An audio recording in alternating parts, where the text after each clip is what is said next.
Welcome to a new edition of the Neon Jazz interview series with California jazz saxophonist Jordan Ferrin.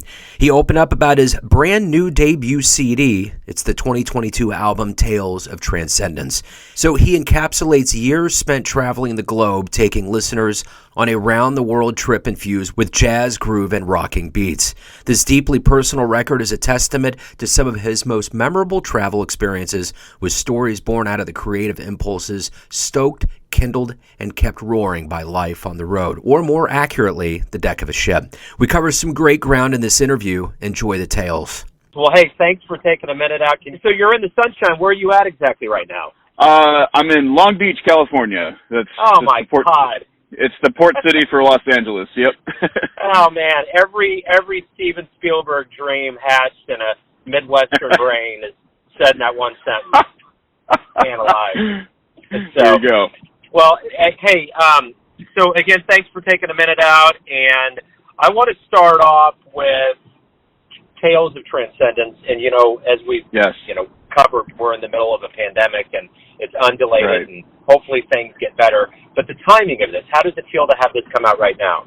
There's two big factors for that, just kind of motivations. Not motivations, but one of them is more of a factor, and it's like I understand like releasing a record at this time of still the uncertainty of it all. It's a bit risky, right? Just from a kind of just economical or just like exposure perspective. Like, how am I going to tour this if things start like getting back to the red, right? But also, I mean, I wanted to record this music for years. The other factor is that I just wanted to give this to the world right now in order to get people to not only have that experience of the world meets music, this story meets music kind of experience, but also to just give that hope that things will get back to some semblance of normalcy, that people will be able to move around freely and expand their minds again through travel and through music, live or just in your room on the headphones or on your speakers, that kind of a thing, Thanks. During this time, yeah, you bet. And during this time, there's been, during quarantine and lockdown, there's been a lot of time of self-reflection. What did you learn about yourself that maybe you didn't realize before that's going to make you a stronger organism as you get out and promote this album and start playing live music more? Yeah, that's a profound question. It was interesting. Weirdly enough, and my friends around the world will know this as well. I was actually in London when the pandemic started. I was going to school out there and working out there, so it was quite a shock to the system because here I was just completely isolated, not just literally, but like also from like my family thousands and thousands of miles away here in Southern California. It was actually a positive time to not just reflect on what I was doing and why I was doing it, but to really have that time to really get this music solid, first of all, just written out and everything so that I could prepare to rehearse it and record it a second time. But secondly, to just look inward to all of my flaws and strengths and really come to terms with those things from a point of just honesty and authenticity, right? I think like recording this album just made all of that honesty and authenticity stronger in me. And not only that, it was also just, again, the motivation to really give to the world in this time of just uncertainty and stuff like that. And, I guess my next question before we depart the album is, what are you hoping the listener gets from this album? Musically speaking, it's definitely a conglomeration of styles. As much as I love the jazz tradition and I've come to like really revere digging into the tradition of it, I'm also of the mindset of the fact that jazz has this amazing ability to integrate and connect to other musical styles with the boundless creativity it has through improvisation and collective improvisation, that kind of a thing. And so because of that, and because of the fact that my musical tastes are very broad, I just had to run with it, right? It's also the world affected me for the rest of my life the world has left its imprint on me. I traveled the entire world working as a cruise ship musician. The experiences that I came back with were just beyond belief. And so the actual album itself, Tales of Transcendence, is my attempt to describe the most powerful transcendental experiences that I've had throughout the world. And I wanted to do that both with music and with stories. I've got literal stories about each piece of music that are going to be available in the form of the liner notes. And I'm also releasing a full travel blog detailing the full stories behind each piece of music. My thing was just like, music connects people and stories connect people. And I want to connect in the best way possible to try to describe these experiences, that were like the highest form of human experience, for me. So it's like, it's not just about the music. It's not just about the stories and the travelings. It's both. It's everything. And beyond that, it's my attempt to give people the potential to see within themselves the potential to connect to themselves infinitely and to their lived experience infinitely. That's my ultimate goal. That's my ultimate goal. I dig it, man. So let's go back to the beginnings of your life. You're originally from California? Yep, born and raised in Orange County, yeah. Well, so talk about your childhood and kind of how the jaws of jazz got you and early influences, that kind of thing. The jaws of jazz, I love that. Nice. I had a very loving, powerful role models for parents. My mom is an absolute superhero, and so is my dad. They worked their absolute butts off to provide for my brother and I. And I grew up in a very loving household and a very loving big family on both sides. And it was actually my grandpa who took a huge interest in my big interest in the saxophone. My brother was also interested in that, and so my grandpa actually ended up teaching my brother and I for a few years. Come over every week and give us private lessons, and it was amazing. And my interest in the saxophone started with classic rock, Bad to the Bone, the Rolling Stones, Pink Floyd, Money, all those sounds I was hearing my folks play, because they grew up on all that, and I grew up on all that, Led Zeppelin, Stones, Pink Floyd, and I was just like, man, what is that instrument? I want to play that. That sounds so cool. So it was definitely like the rock saxophone that I was listening to first. But then as I started to go through school and through junior high and into high school, I remember distinctly there's this one guy, I think his name was Napoleon. I'm pretty sure his name was Napoleon, but he was a senior at the local high school, and he was a killer alto sax player. I remember hearing the high school jazz band and being like, this is amazing. I want to sound like this. Because of course the closest thing to commercial music was kind of the jazz programs at the local high school. But I started to slowly really enjoy not just being in those environments, but really started to enjoy listening to jazz. Sonny Rollins and John Coltrane were my first experiences listening to jazz. And I kid you not, my mom actually bought me Giant Steps, the album. And Giant Steps is the first tune that I was listening to in the jazz tradition, not knowing that Giant Steps is one of the most difficult tunes out there to try and master. So what about your first live show that blew you away jazz-wise? What was that? The first live show, gosh.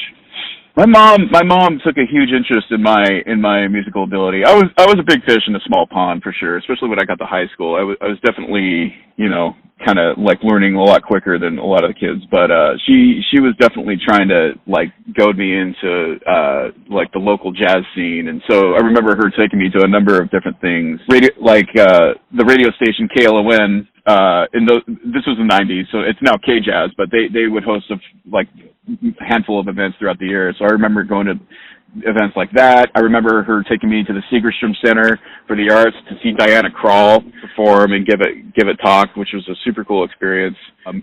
So she went out of her way to take me to these things, like the Long Beach Blues Festival, stuff like that. And slowly and surely, I really started to love this art form just as much as the music of like the rock of the 2000s, like the Foo Fighters, Queens of the Stone Age, the Mars Volta, like all of this was just like swimming in my mind.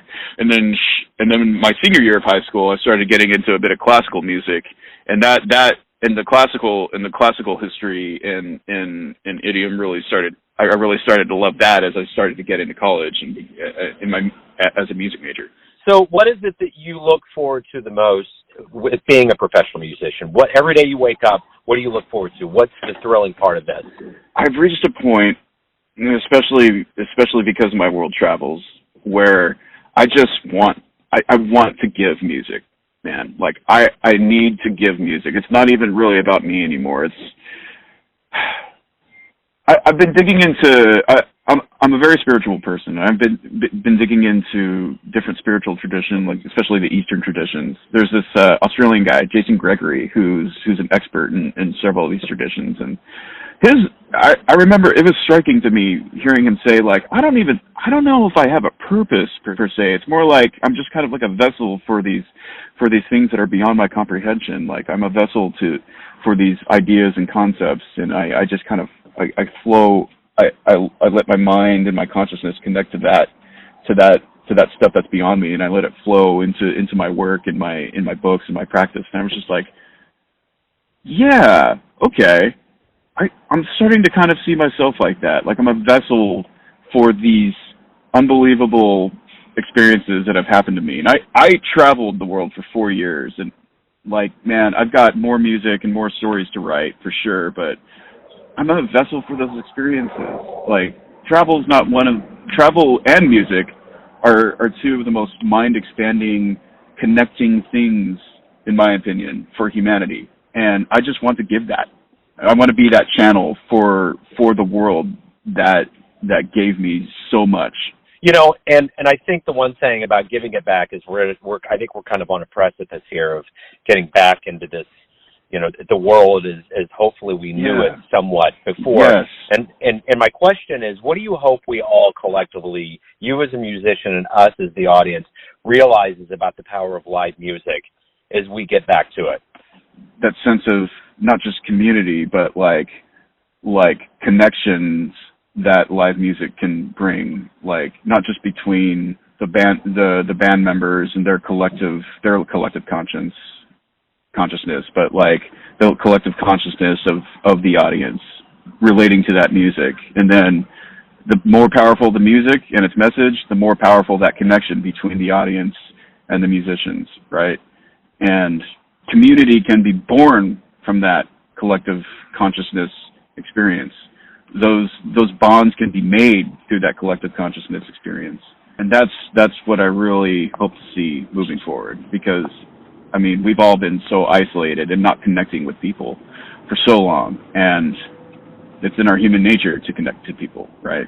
To understand, to love. That's my biggest hope, is that live music is going to be coming back on those terms, bigger and better than ever. And as someone that's dedicating their life to the jazz craft, how do you view the history of jazz and your place in it, and just the importance of keeping this tradition alive? It's really one of the more original American art forms that we have. Oh yeah, absolutely, for sure. And I was about to say, with your podcast, Neon Jazz, it's just you present such eclectic, so many different eclectic artists, and it's just amazing to see all those facets of the history of jazz and those bands, past and present, you know, that are featured. It's just so cool. And I'm a very big fan of Ed Sareth, who teaches at the University of Michigan. He actually has implemented a jazz and contemplative studies degree that basically marries the creative practice of jazz with mindfulness practices and meditation and stuff like that. His whole thing is that jazz is one of the most profoundly creative vehicles for creativity in art because of the nature of improvisation, right? That has driven so many different branches of styles within jazz. To, you know, for example, like the fusion of the '70s was a branch off to integrate rock with jazz, and there's so many different all the styles today that can be traced back to jazz are just like a natural evolution from that history we know and love, right? I think that has the power to bring the world together. Jazz is everywhere now. It's in Indonesia, it's in China, it's in, the Japanese have been playing jazz forever. I've seen jazz clubs around the world too, and I really would love to see a world where the creativity, the beautiful creativity and conductive power of jazz is realized. And for me, I think coming up in such a musical place and diverse place as the Southern California area has just made all of the notions I just spoke of even more powerful, because I know what it means. I know what it means to be in a community of diversity. I know what it means how powerful music can be in bringing people of all cultures and histories together. I'm an extremely firm believer of the power of jazz to connect on those levels of both creativity and humanity. Yeah, I agree. I fully agree. So, everyone has this perception of who they think you are, your family, your friends, your fans, but ultimately you live your life. You have a perception of you. Who do you think you are? Man, what a question. I mean, Joe, I gotta say, I think for the rest of my life, I'm never going to completely believe that I traveled the world as a cruise ship musician and got paid to do it, right? And there was one point where I thought, I'm just going to do this forever. This is too good. I'm living in absolute, in an absolute paradise. It was those very experiences that made me do more, that motivated me to want to do more with my life, to take all these music that I've written and all these things I've been practicing and give to the world, right? Give to the world what it gave me. I am at a point where I've not only lived a lifetime through music meeting life, my life, but I still have more to do. It's a never-ending pursuit. So who do I think I am? I think I'm a person who just wants to give in any way, shape, or form through music and art and to help people realize the potential within themselves to both connect to the world and to themselves creatively, And I'm happy to do that with any kind of, through teaching music, through performing music, through writing music, all of that. Yeah, man. Yeah, I like that answer. Jordan, this has been great, man. Thank you for opening up. Thank you for the music. Good luck with everything as the world opens up. And thank you, Joe. Sunshine for me out there, man. Thank you, man. Cool, really appreciate it. All the best of luck to you. It's awesome to get to know you a little bit today and doing absolutely wonderful work. It's such a cool podcast, man. Thanks for listening and tuning in to another Neon Jazz interview, where we give you a bit of insight into the finest players in Los Angeles, Kansas City, and spots all over the globe, giving fans all that jazz. Thanks to Jordan for his time, energy, and cool. If you want to hear more interviews, go to Famous Interviews with Joe Domino in the iTunes Store. Visit neonjazz at youtube.com, and for everything Neon Jazz all the time, go to the neonjazz.blogspot.com. Until next time, enjoy the jazz, my friends.